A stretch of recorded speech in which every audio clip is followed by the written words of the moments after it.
Quando falamos de Japão, o que vem na sua cabeça? Monte Fuji? Sushi? Tecnologia? Kimono? Artes marciais? Cerejeiras? Samurais? Ah, o Japão, uma nação de território reduzido e economia gigantesca. Um país que mistura tradições milenares a uma vida urbana intensa, uma terra de paisagens naturais e povo ligado à natureza, mas que produz tecnologias e inovações que viajam o mundo todo. Pois é, a cultura e a história desse enigmático país se fazem presentes em nosso imaginário. Mas será que realmente conhecemos o Japão, suas raízes, seu povo? Hoje nós vamos conhecer melhor essa história, investigar o passado distante, as lendas e origens da famosa Terra do Sol Nascente.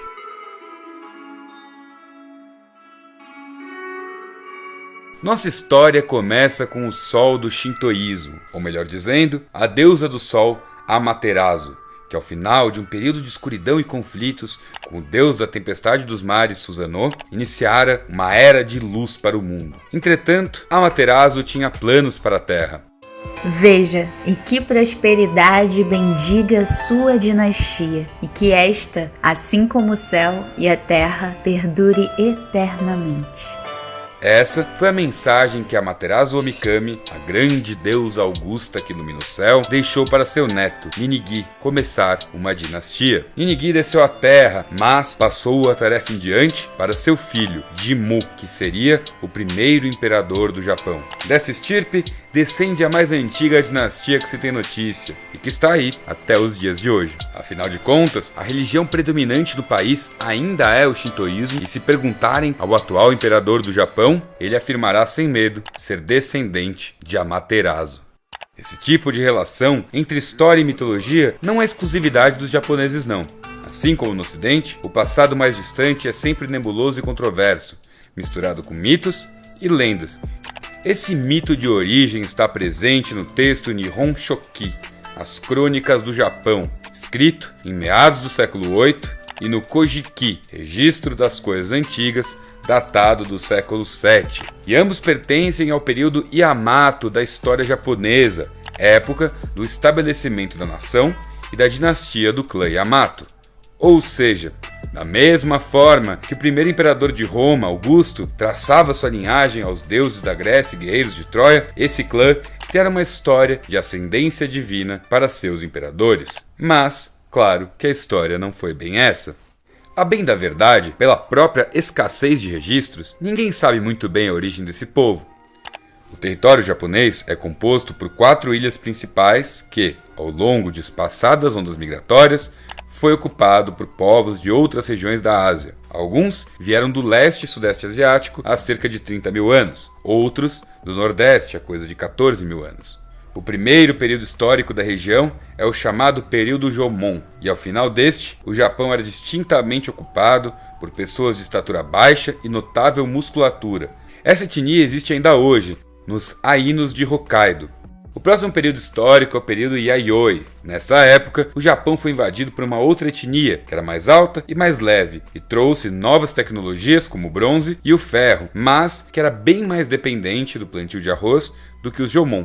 A partir daí, o arroz torna-se crucial para o país, além de ser um momento de desenvolvimento de bases culturais do Japão, em especial de sua pirâmide social. Veja bem, o país é pequeno e os minérios são escassos, de tal forma que o acesso a metais garantia status social e poder bélico. Isso, aliado ao cultivo de arroz, que deixou o povo mais sedentário, facilitou o enriquecimento de chefes tribais e acelerou a estratificação da sociedade. Alguns clãs ficaram mais fortes e mais influentes. No texto Weiqi, um relato chinês sobre a terra de Wa, que era a terra dos anões, fala-se muito de um clã, mais forte que os outros 100 reinos e governado por uma rainha xamã chamada Himiko. Himiko, do reino de Yamatai. Aos olhos dos chineses, Yamatai era o centro de poder do Japão, e hoje Yamatai é identificada como Yamato, local de onde surgirá o primeiríssimo estado japonês. Por volta de 300 d.C., começam a disputar terras férteis. Pequenos exércitos se formaram, usando impostos dos fazendeiros de arroz. Começa aí o período Kofun Yamato da história japonesa, que vai do ano de 250 até meados de 710. O clã de Himiko, que virou o clã Yamato, de fato ganhou notoriedade e poder e logo virou um império. O primeiro imperador de registro certo foi Jinmu Tenno, e ele foi responsável por uma reforma política em toda a região. O império se expandiu e começou a formar estruturas burocráticas, fixou um palácio e uma corte de nobres, além de nacionalizar as terras produtivas e trazer modelos organizacionais chineses para a ilha. Junto com esses modelos também foi trazido o budismo, que começou a coexistir com o shintoísmo. É dessa época que data a primeira Constituição do Japão, a Constituição dos 17 Artigos, de inspiração confucionista e reconhecida pelos vizinhos chineses. O foco dessa Constituição era fortalecer a autoridade imperial e orientar o comportamento para ideais de harmonia e respeito à divindade da dinastia. E é assim que nasceu o primeiro Estado japonês, que se beneficiou muito da arte, medicina e tecnologia dos chineses, assim como do comércio com coreanos, que trouxeram muitas dessas influências. Internamente, houve impressionante crescimento populacional, chegando a 5 milhões de habitantes. Mas não foram só flores. Lembra que os camponeses recebiam terras e pagavam impostos para as aristocracias locais, mas que não tinham acesso a metais e armas? Então, isso era um baita problema, porque esse não foi um momento muito pacífico da história. Manter as terras nessa época era complicado, e os aristocratas locais tinham que exercer algum controle regional e proteger-se tanto de bandidos quanto de outros clãs. Daí, começaram a formar pequenos exércitos. O nome dado a esses guerreiros era samurai, que significa aquele que serve.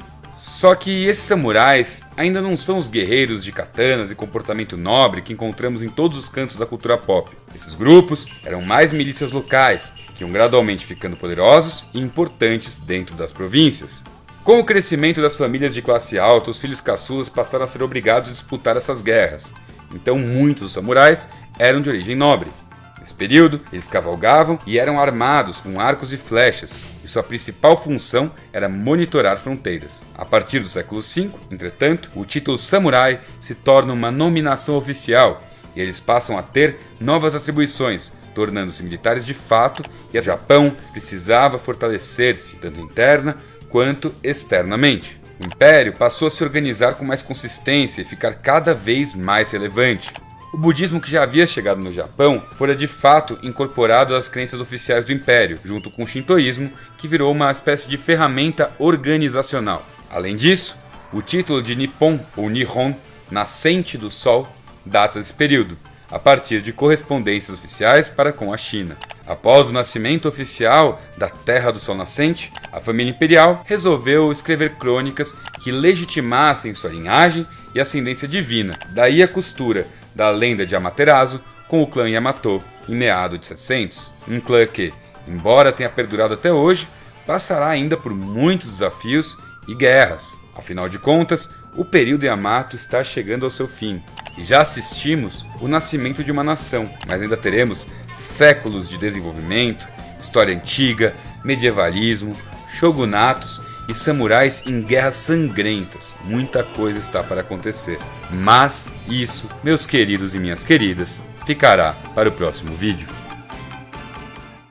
Bom, é isso aí, galera. Eu espero que vocês tenham gostado desse conteúdo. Se você gostou, deixa um like, compartilha, manda para as pessoas. Se ficou alguma dúvida, comenta aqui embaixo, quem sabe a gente não responde. Se você gosta do nosso trabalho, se você gosta do conteúdo do canal, considera se inscrever, ativar o sininho para receber todas as notificações. E acima de tudo, muito obrigado por nos assistir.